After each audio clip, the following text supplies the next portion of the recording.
The forum, by the way, is not recommending any self-medication of these drugs. Nor does UUFNN actually endorse anything that we discuss in Sunday forums. So that applies today too.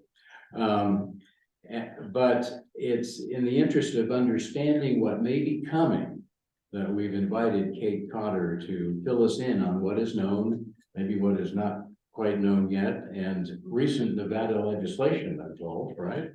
Related to psychedelic drugs. Kate was born in Reno, moved to Eugene, Oregon during her formative years, she says. Came back to Reno after college. College was Sewanee, the University of the South in Tennessee, the Tigers, right? Yes. Yeah, there you go. Okay. She graduated magna cum laude in religion with a minor in French. She has spent most of her career as a professional singer-songwriter.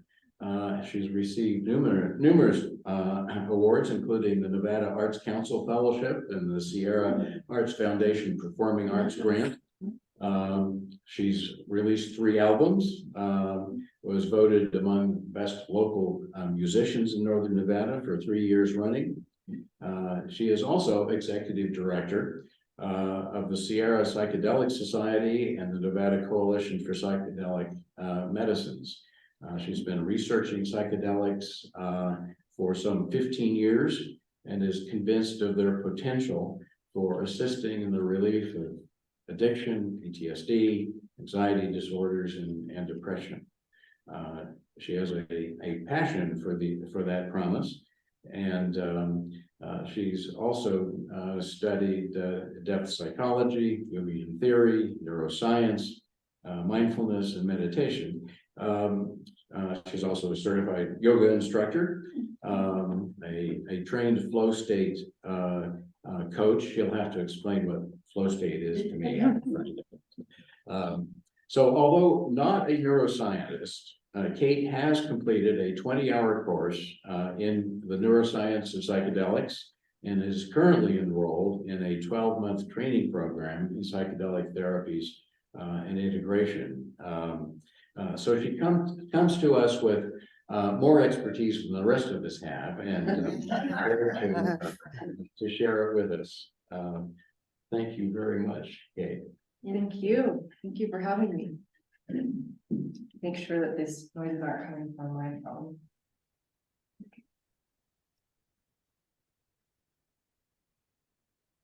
Now, do you have my best side? I don't think they're coming from my phone. Just didn't want to be the culprit. I really, really appreciate the introduction and the invitation to come. I've been very much looking forward to this and excited to share with you today. Also want to express my appreciation for my dear friend Grace Moore, who is a member of the board of Sierra Psychedelic Society, and she's brought so much value to our community and threw my name in the hat for the forum. So thank you. It's great to be here.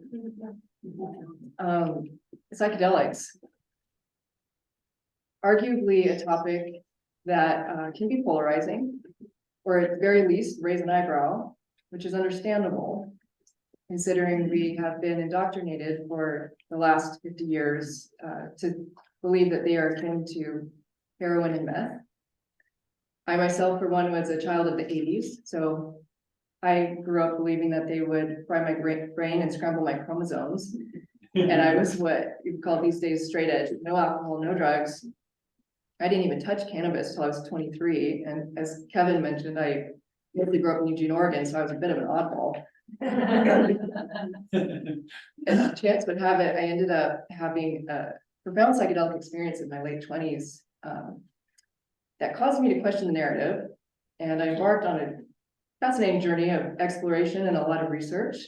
And it turns out, spoiler alert, that they're about as safe as you can get. There are some risks for sure.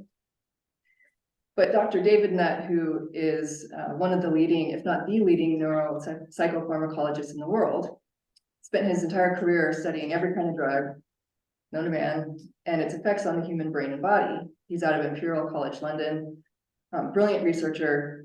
And so he developed a harm scale based on two metrics: harm to self and harm to others, or harm to society. And he placed alcohol on the far most dangerous end, followed by heroin, crack cocaine, methamphetamine, cocaine, tobacco, so on and so forth. And then on the other far end, we have as safe as they can come, psilocybin mushrooms, not far behind LSD, and next to that MDMA, otherwise known as ecstasy. So he published these findings and started spreading the news far and wide. And at the time, he was sitting on the British Advisory Commission for the Misuse of Drugs. The government did not appreciate this and promptly removed him from the position. Subsequently, a number of his colleagues resigned, and they went on to form their own council. So you might be thinking, that's great, wonderful to know that they're much safer than we thought. But why all the fuss? Like, what's the big deal about psychedelics? There are a number of reasons. The first of which is that our country is suffering from a mental health crisis, which was exacerbated by the pandemic. Nevada is nearly last in the nation for mental health. Our current treatments are largely ineffective or failing. Conventional pharmaceuticals, which can be helpful for some, absolutely. 30 to 40% of the population doesn't respond to them.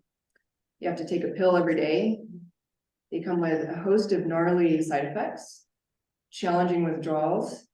They might take 3 to 6 weeks to fully kick in. And then, generally speaking, they don't get to the root of the problem. They tend to treat the symptoms. On the other hand, we have a combined 50 years, not consecutively, but 50 years of research supporting the fact that psychedelics are highly effective for treating conditions, as Kevin mentioned, anxiety, depression, PTSD, addiction, OCD, eating disorders. Psilocybin has been known to cure cluster headaches, aka suicide headaches, with no known cure. They're so severe that people want to tap out. There are currently clinical trials at Johns Hopkins for neurodegenerative diseases like Alzheimer's and Parkinson's. So what we have is a remarkable opportunity to help a lot of people and to relieve a lot of suffering and to save lives. Additionally, Roland Griffiths, who is one of the leading researchers in the world, he pioneered what we call the third wave, or the psychedelic renaissance, with his early work at Johns Hopkins in the early 2000s. He passionately believes that psychedelics can catalyze awakening experiences in healthy people. And he says, we have the potential to wake up to a sense of freedom, peace, joy, and gratitude that sadly, I think, most of the world finds unimaginable. This may be ultimately important to the survival of our species. If that's not reason enough, we also have a simple matter of criminal justice reform, considering the fact that drugs that are on the Schedule I list carry, well, Schedule I means that they have high potential for abuse and no known medical value, which we know at this point is certifiably untrue with psychedelics. So having mushrooms carries the same penalties as fentanyl. People are going to jail for growing a mushroom in their closet. Parents are losing custody of their children for microdosing. It's not logical and it's not just. So at this point, I think I'd like to share a little bit as to why I personally am drawn to this, feel called to this work, in addition to all of those other reasons. Psychedelics have been the single most profound tool for my own healing and personal and spiritual growth. I spent my entire life from birth with chronic ripping anxiety, which was punctuated by deep bouts of depression, which led to issues with addiction. And I had decades of talk therapy and tried different medications. Ultimately, I had resigned myself to manage it the best I could. I got hip to mindfulness and meditation.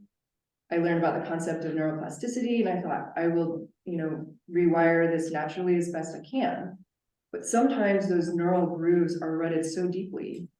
That's like a salmon swimming upstream.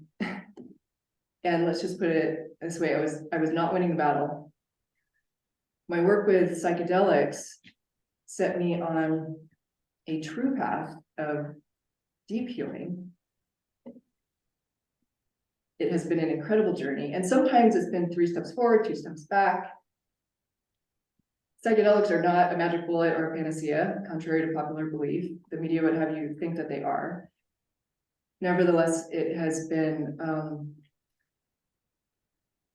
effective. Would be an understatement. It would not be an overstatement to say that they saved my life.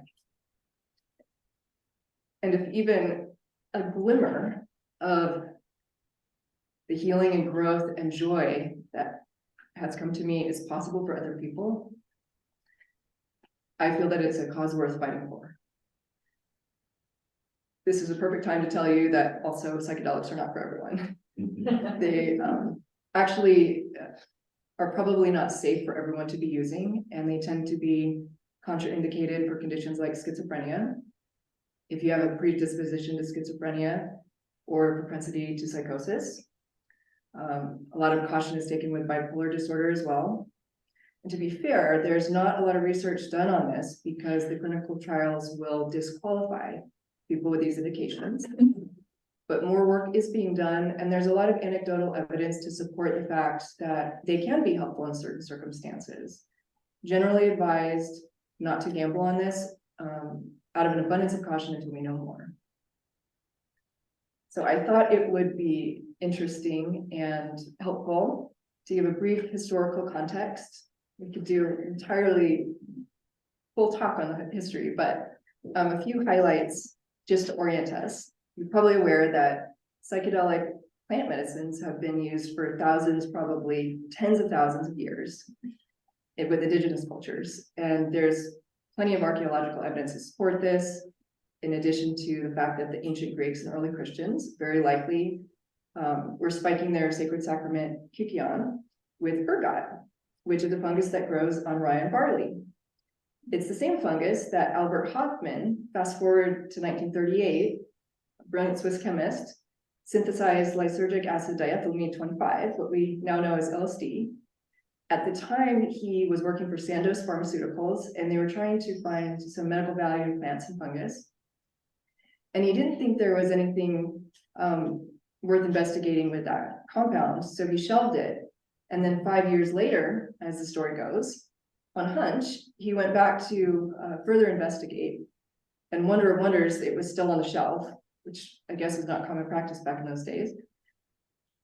So he decides to give himself what he thinks is a very tiny, minuscule dose, not realizing how extremely potent LSD is. So he ingests 250 micrograms, which is 2.5 times a normal flood dose of LSD, and proceeds to bicycle home on April 19th, 1943, which is why we call April 19th Bicycle Day. And he thinks he's losing his mind, because you have to remember there was no precedent or context for an LSD trip prior to this. So he has a terrifying experience and thinks he's going mad. But when he comes back down, he realizes this could be really helpful in understanding psychosis. So initially, he called it a psychotomimetic, meaning mimicking psychosis. This ushered in about 3 decades of research. Sandoz Pharmaceuticals gets on board. They send hundreds of thousands of doses all around the world to mental hospitals and therapists. They start finding huge success with alcoholism, as they called it at the time, 40 to 45% success, where the treatment centers were lucky to have 5 to 10%. And by the end of the mid 1950s, they decided to change the name because they realized that there was a lot more going on than mimicking psychosis. And so Humphrey Osmond and Aldous Huxley were corresponding back and forth, deliberating about a term. And Osmond says to Humphreys, Osmond says to Huxley, to fathom hell or soar angelic, take a pinch of psychedelic. And so psyche from the Greek word mind and delos manifesting, mind manifesting, and so this stuck. So also in 1955, R. Gordon Wasson, who was a JP Morgan banker and an amateur mycologist, heard a rumor that the mushroom cults were still around in South America. So he grabs his photographer and they go down there and wrangle an invite. First white men to a ceremony, now famous curandera Maria Sabina. She later regretted this, but they had a life-changing experience, and they come back, and in 1957, he publishes this front page, full spread article in Life magazine. I think it was called Seeking the Magical Mushroom, speaking about this experience that they'd had. And so Albert Hoffman synthesizes psilocybin, and by 1960, Timothy Leary, who was recently graduated from UC Berkeley and was a Harvard professor in psychology, had heard about this, and he went and had an experience in Mexico and said that in 5 hours of his experience, he learned more about human psychology than in 15 years of academia. Unfortunately, by 1963, he started the Harvard Psilocybin Project because it was legal at the time. And by 1963, they fired him for dosing the students. And shortly thereafter, Richard Alpert, who later went on to become Ram Dass. So Timothy Leary, in his enthusiasm, told America's youth to tune in, turn on, and drop out, and was feeding into the anti-war protests and an icon of, the counterculture, which spooked the Nixon administration. It's a mouthful. And they called him the most dangerous man in America, and strangely, unjustly sentenced him to 30 years in prison for some cannabis, which was overturned by the Supreme Court. He wasn't in prison, he did have to serve some time, but in the meantime, the Nixon administration implemented the Controlled Substance Act of 1970. There's a quote that a journalist, Dan Bohm, took of a man named John Ehrlichman, who was the assistant to domestic affairs for the White House. And he said, the Nixon campaign of 1968 and the Nixon administration after that had two enemies, the anti-war left and Black people. We knew we couldn't make it illegal to be either against the war or Black, but if we could get the public to associate the hippies with marijuana and the Blacks with heroin, and then criminalize both heavily, we could raid their homes, break up their meetings, arrest their leaders, and vilify them night after night on the evening news. Did we know we were lying about the drugs? Of course we did. So clearly a calculated political strategy. All the research goes underground or is completely shut down for about 30 years until the late 1990s when Rick Strassman starts up work with DMT in New Mexico. And then in the early 2000s, as I was telling you, Roland Griffiths gets approval at Johns Hopkins to start doing work with end-of-life cancer patients. And there are a number of studies that come out that are, touchstone pivotal moments. And since then, we've had over 20 years of clinical research. Many of these, like Kevin was saying, are randomized, controlled, placebo-controlled trials, peer-reviewed. That, and with the advancements of neuroimaging with fMRI, we have begun to understand why these compounds are so effective for treating all of these conditions, which is quite fascinating. And we'll circle back to it in a minute for a very brief neuroscience module of the talk. But it's helpful to know, first of all, that there are different classifications. Psychedelics is a broad term that's used, but really what we have is a category called the classic psychedelics, sometimes referred to as hallucinogens, which is a little bit of a misnomer because generally people don't have what you would call an actual hallucination where you're talking to somebody that's not there. It's usually characterized by closed, open-eyed visuals, visual distortions. But these compounds include LSD, psilocybin mushrooms, psilocin, which Psilocybin breaks down into psilocin. DMT, which is active component in ayahuasca, 5-MeO-DMT, they're referred to as serotonergic psychedelics because they act on the serotonin system in a very different way than the SSRIs do. And their chemical structure classifies them as tryptamines. And then we have MDMA, which is not a classic psychedelic. Its chemical structure classifies it as a phenethylamine, and it's referred to either as an entactogen, meaning getting in touch within, or an empathogen, to induce empathy for oneself or others. The street name for MDMA is ecstasy. And then we also have ketamine, which we won't be talking about much today, but it's Schedule 3, so it actually is legal for therapeutic use. It's a dissociative anesthetic with psychedelic properties, and it's highly effective for treating acute depression and suicidality. Tends to last for about a week. It does have an abuse potential. So recreationally, when people chronically abuse ketamine, you can have severe bladder and kidney issues, which puts it a little toward the middle of the harm scale. But this isn't something that you need to worry about in terms of clinical use and responsible use, but it does classify a little bit differently. So with the classic compounds like psilocybin, LSD, DMT, the way that they work and the reason that they're so effective with all of these conditions is because they have their molecular structure is nearly identical to serotonin. So they essentially mimic serotonin, and they bind to several serotonin receptors, but one in particular they have a very high affinity for, and it's called the 5-HT2A. 5-HT just stands for serotonin.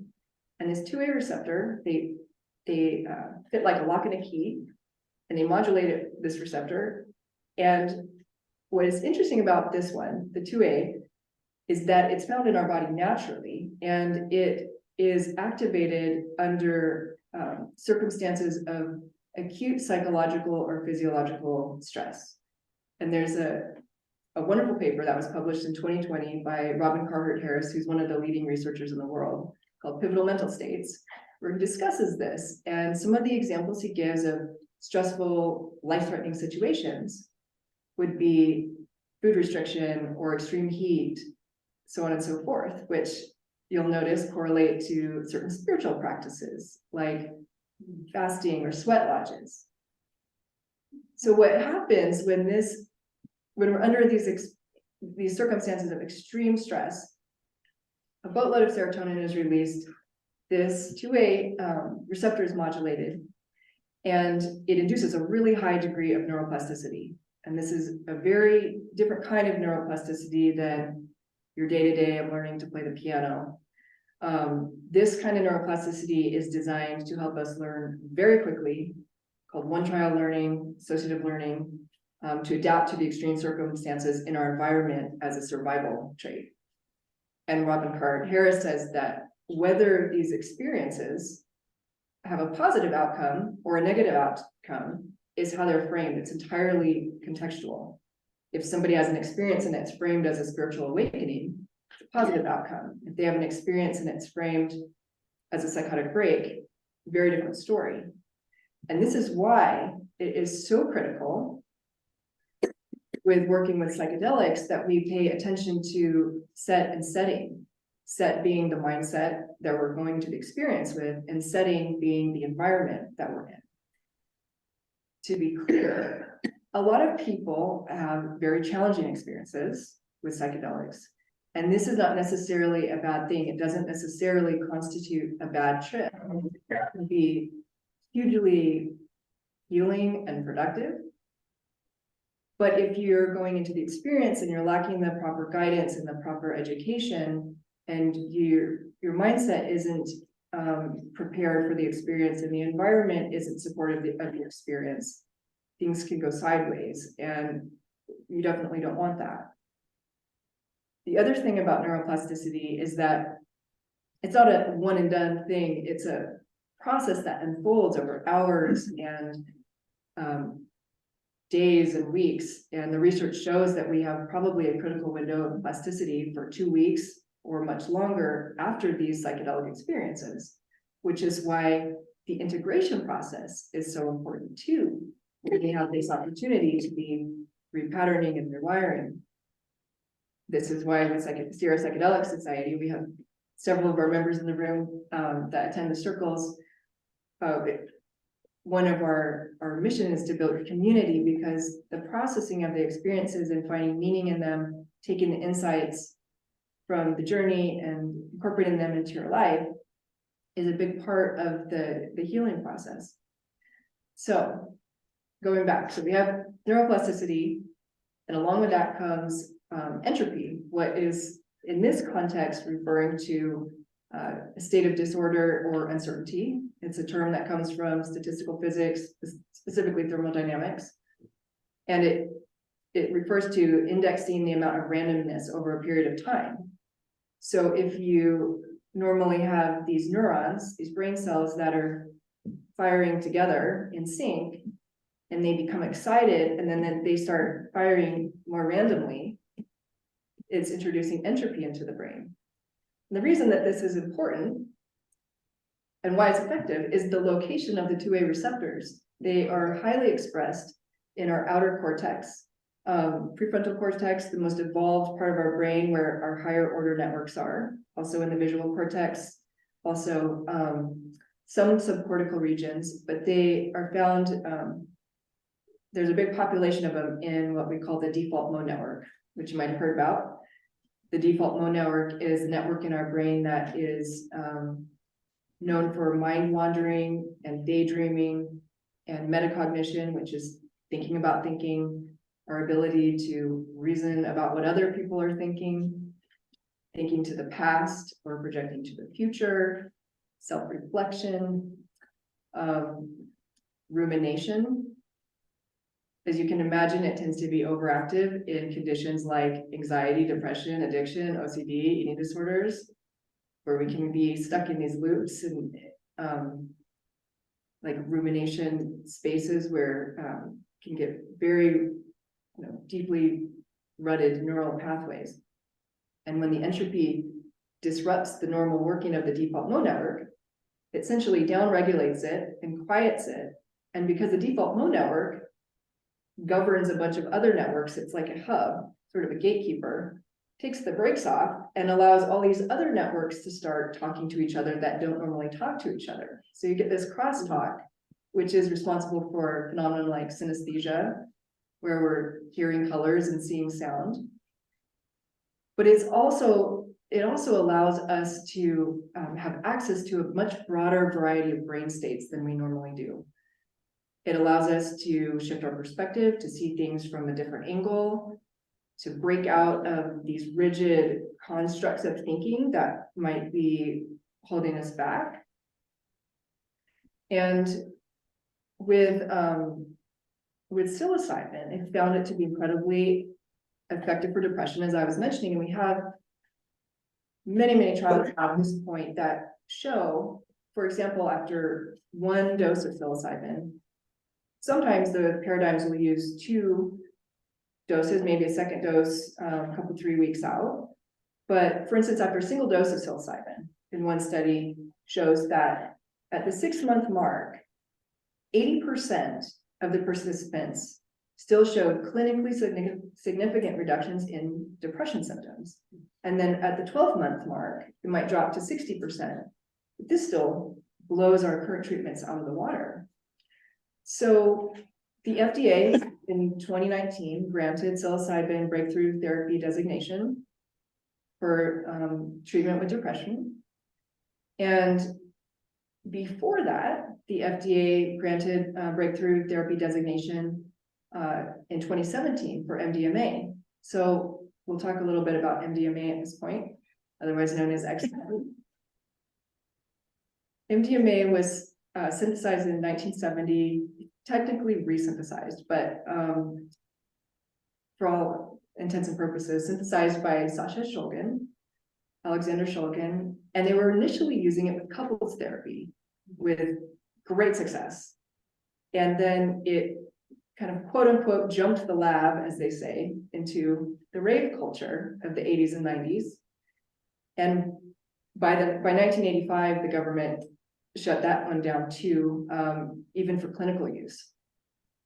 For the last 40 years, Rick Doblin, who's the founder of MAPS, the Multidisciplinary Association for Psychedelic Studies, has been working to make MDMA available for treatment with PTSD. And about a week and a half ago, they just published the second of their phase 3 trials, showing that it confirmed the results of all the data coming before that, yes, indeed, MDMA is highly effective for treating PTSD. It's speculated that as early as next year, the FDA might be approving this for assisted therapy with MDMA for PTSD in the United States. And the way that MDMA works and why it's so effective is really fascinating. So different from how the classics work, MDMA doesn't mimic serotonin. What it does is it triggers a high release of serotonin and dopamine, more serotonin, 3 to 8 times more serotonin than dopamine, but a non-trivial amount of dopamine. Also pair bonding hormones like oxytocin, vasopressin.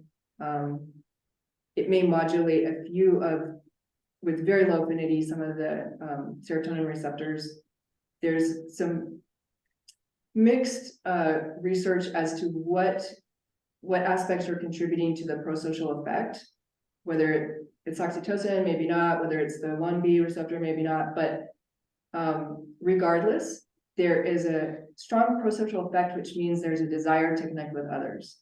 And this can be very helpful in a therapeutic setting because, especially when you're working with trauma, to have a feeling of safety and trust with the therapist. Going back to the serotonin and dopamine, however, very unusual situation in the brain because normally serotonin and dopamine are inversely proportionate. So having both of them elevated at the same time is a unique opportunity. Serotonin being responsible generally for relaxing us and filling us with a sense of contentment with the here and now, and dopamine also being a feel-good chemical, but associated with reward and motivation. And so it's been postulated that this can help to motivate the participant to engage with the therapy. For the average person, the research says the term that they use is it promotes a profoundly good mood. That's the street name, ecstasy. Working with trauma, however, and before I said that, can't leave this out. A huge piece of this is that it quiets the amygdala, which is commonly associated with the fear center. It does a lot more than that, but there's a huge reduction in anxiety. So we have this neurochemical cocktail happening. And one of the reasons why it's so effective with working with PTSD, helpful first to touch on the trauma piece. You'll remember that I was talking about when we're in situations of extreme physiological, psychological stress, potentially life-threatening, we get this boost of neuroplasticity to help us to learn really quickly. This is the same mechanism with trauma. It's meant to be a survival trait, but it's maladaptive, meaning it doesn't serve us with PTSD. But we have this high-speed circuit that's embedded in our nervous system so that the fear is essentially ingrained in our system so that even if the possibility of a glimmer of this thing should ever happen again, we are on high alert. Even the thought, a sound, something could trigger this and we're in fight or flight. Also, one of the reasons that makes it very difficult to treat trauma. There are a number of therapies for trauma and some of them are more effective than others. The talk therapy tends to rely on a version of exposure therapy, essentially, where if you recount in as much verbal detail as you can over and over again the event, you're hoping that you can uncouple the emotional charge from the memory of the event over time. It's a deconditioning process, not different from Pavlov's dog, where you ring the bell, you bring the food enough times together. All you have to do is ring the bell, the dog will salivate. If you then ring the bell enough times without bringing the food over time, that response will be deconditioned. With MDMA, recounting, so opening up, reactivating the memory of trauma.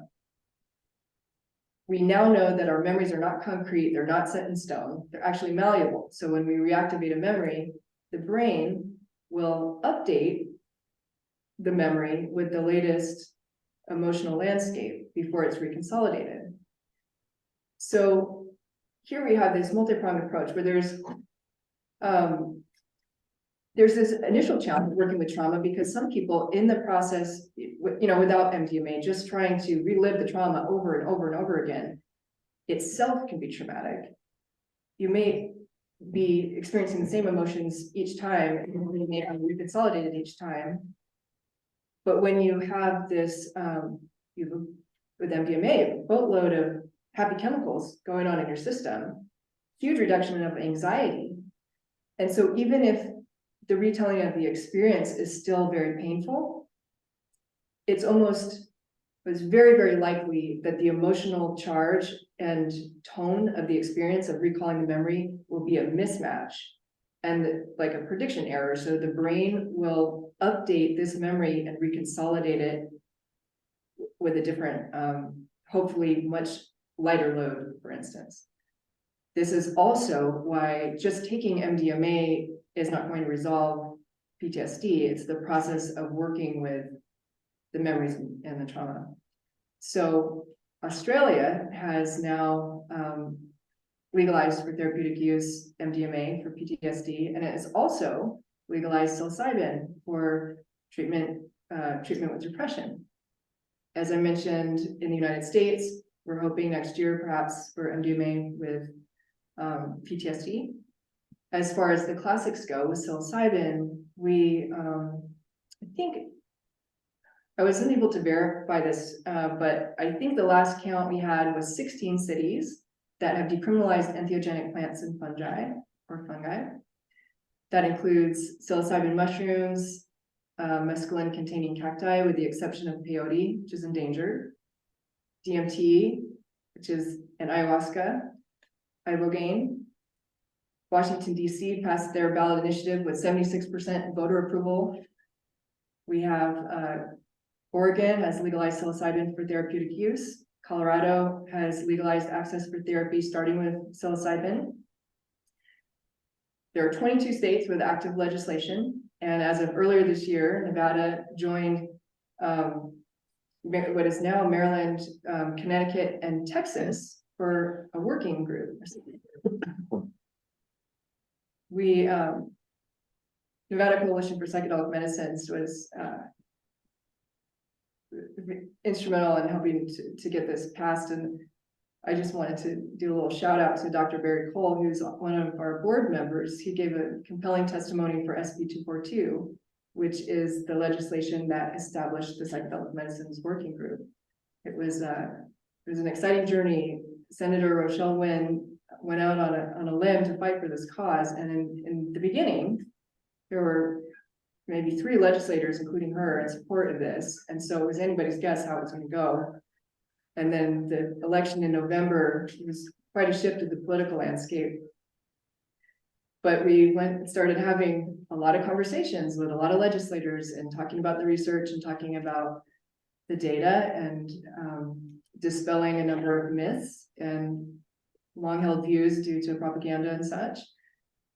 The Senate Health and Human Services hearing in March, we had such an outpouring from our community that we had to use the overflow room, which is created quite a splash at the legislature. And then by the end of the session, we had 9 co-sponsors for the bill on both sides of the aisle. It was the Senate floor vote was 16-4 in our favor. Even the law enforcement, which was initially opposed, came out in support by the end, and the assembly floor vote was 40-0 in favor. So we now have talk of, yes, we're giving this very exciting. So there's talk of multiple bills being introduced next session for legalized access and reduced penalties. We're working very hard on this.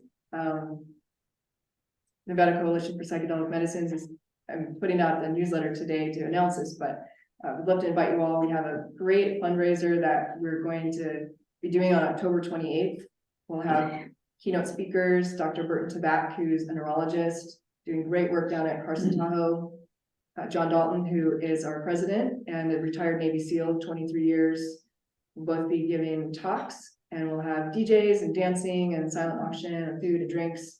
So if that sounds like a good time to you, and you'd like to support the lobbying efforts, feel free to sign the newsletter or go to our website and you'll see the information. So all legislation and science and history aside, what I find that these compounds do is that they allow us to rewrite our stories and to shift our narrative and to break out of these rigid constructs that are holding us back. They allow us to learn to trust ourselves, to learn to have compassion for ourselves, to love ourselves, so that we can then have more trust and compassion and love for others.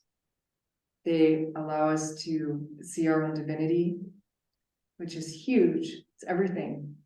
It affects our energy field. It affects how we show up in the world. It affects how we interact with others.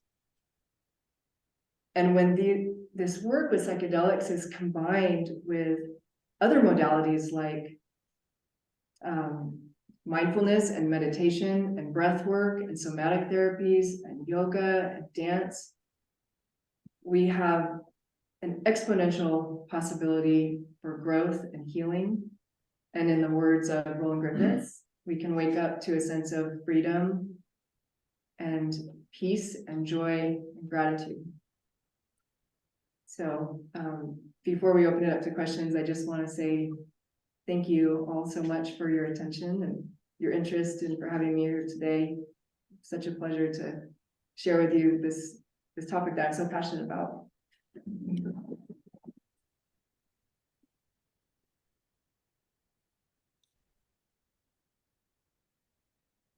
So, Kate, where does the working group stand right now? Is it informed? It's in the process of being consolidated. I believe, I know of one position that's been selected. 8 of the positions are appointed from the different, like, minority leader. And then we have, a veteran or that has worked with PTSD, an educator, as a clinician. They're positions, and so they're in the process of assembling it still. There are a lot of applicants that have been particularly suggested who are highly suited for the working group and would be credible advocates and very skilled. I have a question online here from Beverly Blinde. Has there been research in using psychedelics with children and adolescents with anxiety and depression? That is an excellent question. And there's not a study that comes to mind for me with children. That's not to say that there hasn't been some. I imagine that's probably a controversial moment, but if anybody in the room is aware of one, please feel free to speak up. Oh, Bob? I remember reading LSD, My Problem Child by Albert Hoffman, the discoverer of LSD.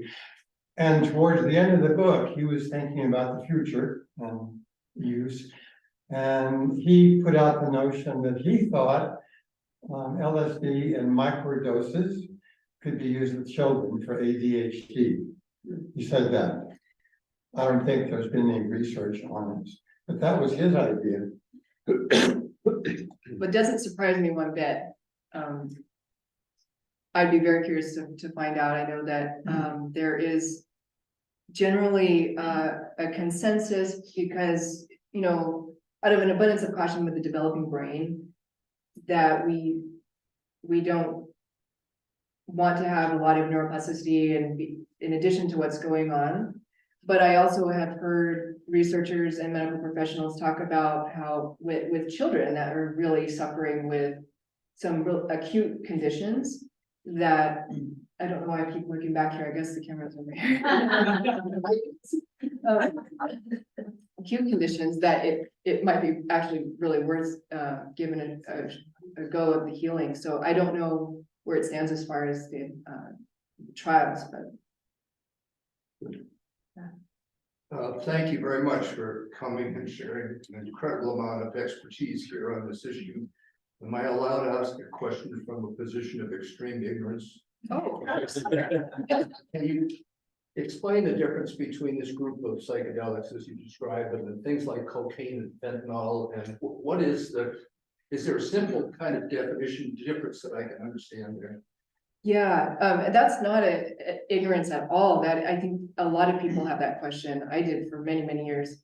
So the chemical structure of the psychedelics is very different from like cocaine. Like cocaine and methamphetamines actually, and this is what also can confuse people. MDMA is methylene dioxide 3,4 methylene dioxide methamphetamine. So it has a methamphetamine component. So people are like, what's this? Still has a very different effect on the brain. Methamphetamines, which they tend to focus on, high release of dopamine, high release of norepinephrine. They have a lot of, it's highly addictive and can be generally considered dangerous and not good for you. Heroin and fentanyl, which are in a class of opioids with pain relievers, they act on your opioid system and also can be very addictive. And then you have a dependency with that. With the classic psychedelics, their safety profile is incredible. So they don't tend to be MDMA. There's arguably a slight bit of risk. People could abuse it, but it's in a clinical situation, you wouldn't have to worry about that. The classic psychedelics like LSD and psilocybin, the safety profile, though not without risk, it doesn't come from the way that the compound is acting on your system. You'd have to eat like 22 pounds of mushrooms or something to get, I don't even know if there's a lethal dose for mushrooms, but it doesn't cause harm to the body. You would just want to make sure that you are driving or something like that, as you would with alcohol or other things. And for reference, 500 people a year die from Tylenol. So we've got, I want to say 10,000 people a year with alcohol, but you might have to check me on that statistic.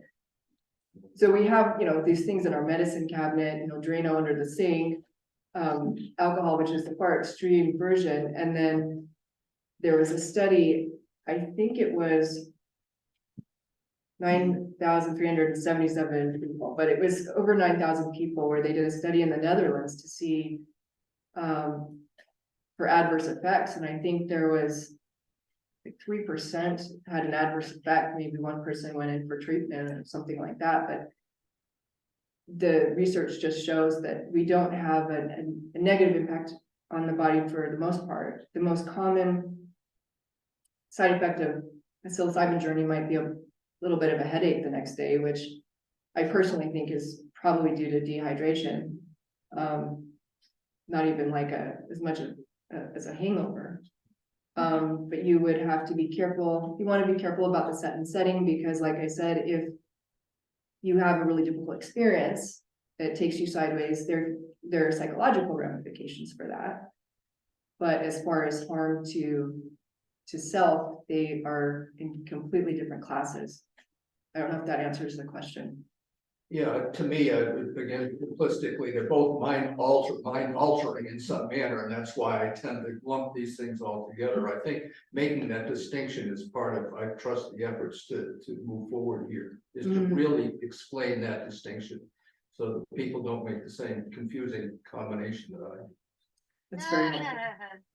Okay, somebody's online, Leah Case, said, I'm hopeful that the working group can develop the best regulatory environment, and she's looking forward to working with them in this interim. Just wanted to say that. Oh, wonderful. Thank you, Lily has a question. as does Jim. I actually have kind of two, but we'll start with the most important. So I don't know how many people here have read Michael Pollan's book, How to Change Your Mind. And that book blew me out of everything I thought about all of these things. My question to you, because that's several years old now, is what I took from that book was, obviously it was very limited, the availability, and it was, Oakland, I think, was one of the places they mentioned. You didn't say anything about California, so I wasn't sure, but anyway, it was like several days and going into the woods and somebody with you, for 48 hours, and it doesn't sound now like it's going to be quite that much of a production. So I wondered where you. Yes, so this is a great question. So it can be that much of a production, depending on how you want to set it up. I mean, when people do work, underground work with psychedelics with therapists, they sometimes will do a retreat for several days, do medicine work, and spend that time leading up in preparation, spend the time afterward in integration. But there's also the possibility and likelihood where you might have, 4 to 6 hour psilocybin journey that you go into, and after it's safe to send you home, then you go back and you take, or the therapist comes to your house. So it doesn't have to be a multi-day affair if that is better suited to your lifestyle. I'm glad you mentioned Pollan's book, because that was so exciting for me when it came out. It was the first moment where I thought, we might actually be able to do this. Here we have a respected journalist with a lot of credibility. I had meant to talk about the metaphor of the snow-covered hill. I know we're getting short on time, but if there's time, we can circle back to that. Oh, I'll give us the metaphor. Okay. So it's a great way to think about it when we're talking about the neuroplasticity and the neural grooves. Pollan is fond, he mentions this in the book, it's from a guy named Mendel, he says, if you imagine a freshly laid coat of snow on a hill, and one sled goes down, another sled goes down, another one, pretty soon the sleds that follow will be magnetically drawn into the pre-laid tracks. And this is emblematic of how our neural grooves work, where they can become deeply rutted and reinforced over time. And introducing entropy into the brain is akin to shaking the snow globe and laying a fresh coat. And although I've heard some neuroscientists say, well, it's not exactly like that, but essentially it relaxes the grooves and gives us a chance to set new neural circuits and rewire. Sounds like a good metaphor. So I was wondering, as kids, we always heard LSD and people jumping off buildings thinking they could fly or something, but so how is the work legislating the safety and use in therapy? How is that working in, I guess, Oregon will be starting up soon in Australia? Well, the approach has been, and is very so poignantly pointed out beforehand, it's not like we're trying to put them in vending machines. The regulated access for clinical use with therapy is one of the safeguards. For reference, we have many years of people doing these substances in the underground. At Reno, we're the hotspot for Burning Man. You don't hear a lot about people jumping off of buildings or getting themselves in trouble. In Denver, when they decriminalized psilocybin, and then Colorado, the reports that have come back that there hasn't been any incidents that have come up since the decriminalizing. And you're right, Oakland was one of the first, Santa Cruz, we've got Seattle, the decriminalizing movement. But with the safety component, I think the legislators, and this goes back to the set and setting, and this is one of the reasons I founded Sierra Psychedelic Society, was because the education piece is critical, especially with all the hype in the media. These compounds have a huge potential to help, but we need to know what we're doing with them. And so going into them without any guidance, for instance, you wouldn't take a high dose of LSD on the top of a roof of a building. Probably not a wise thing to do, but if you're in a therapy context with a therapist, and you've got somebody who's driving you there and somebody who's driving you home, and you're in a safe space, then the risk is very, very low. And so I think just having the awareness and the education that the legislators are beginning to understand, if we are careful about the context and the environment and make sure that people, this isn't like a willy-nilly, we're not going for a dispensary model where people can cruise in and, you know, drive through, grab their mushrooms and go home and, you know, there tends to be a lot of reverence and care taken to the regulation.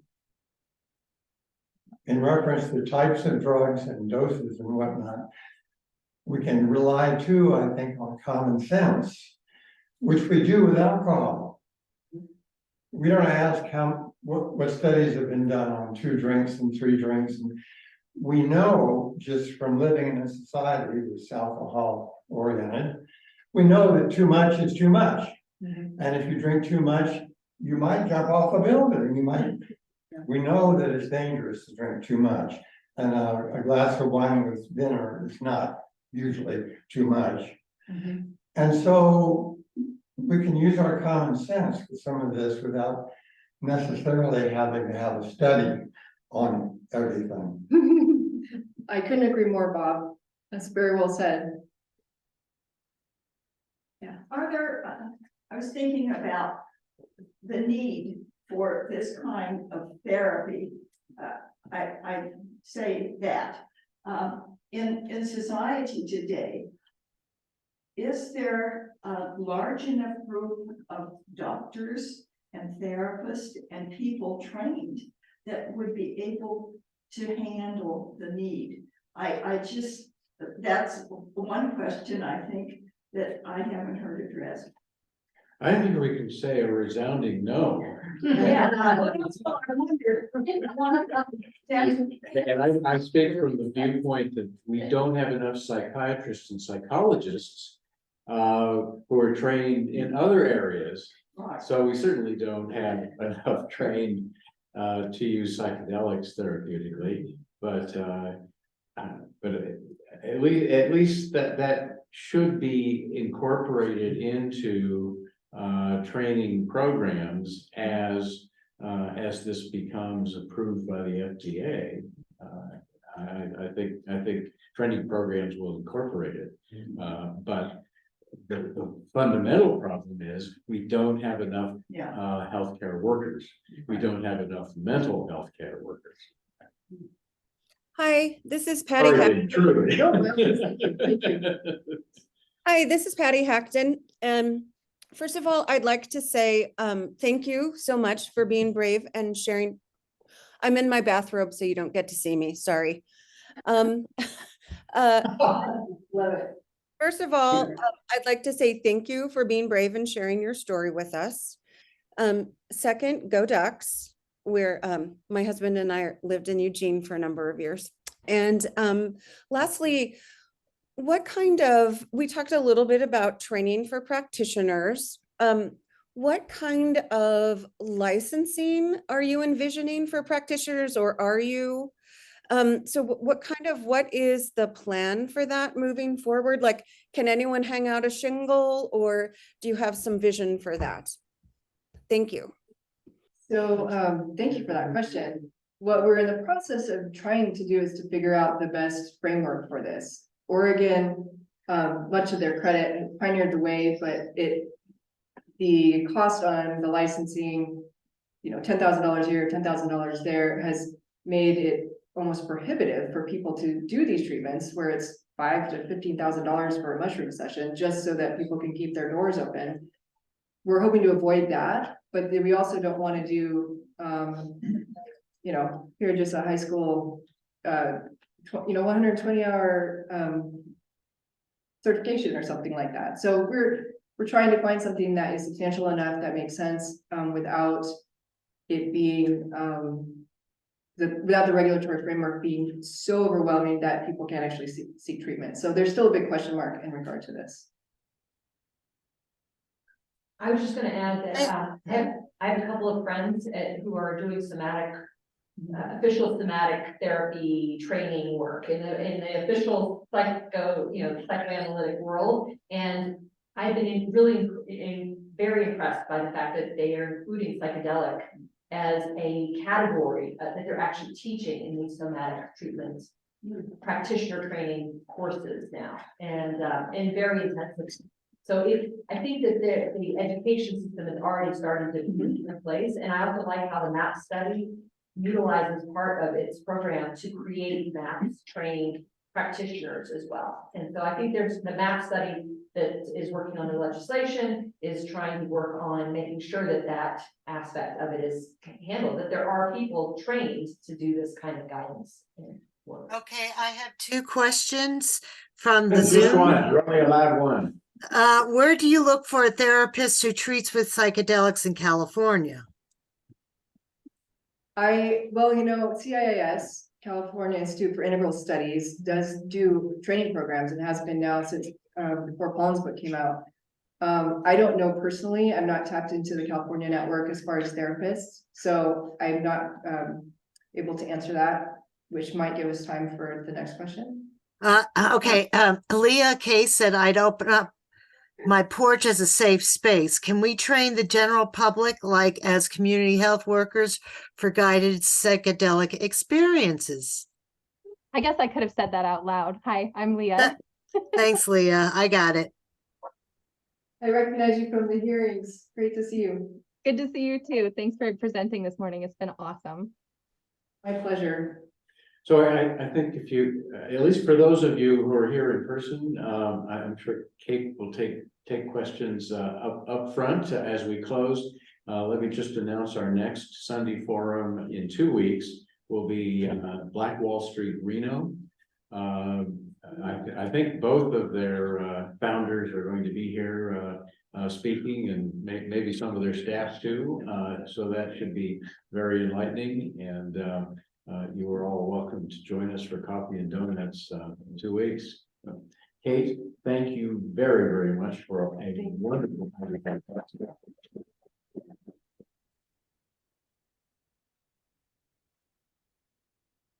Having me. Sure, but if you can tolerate a few questions. Yeah, oh yeah, absolutely.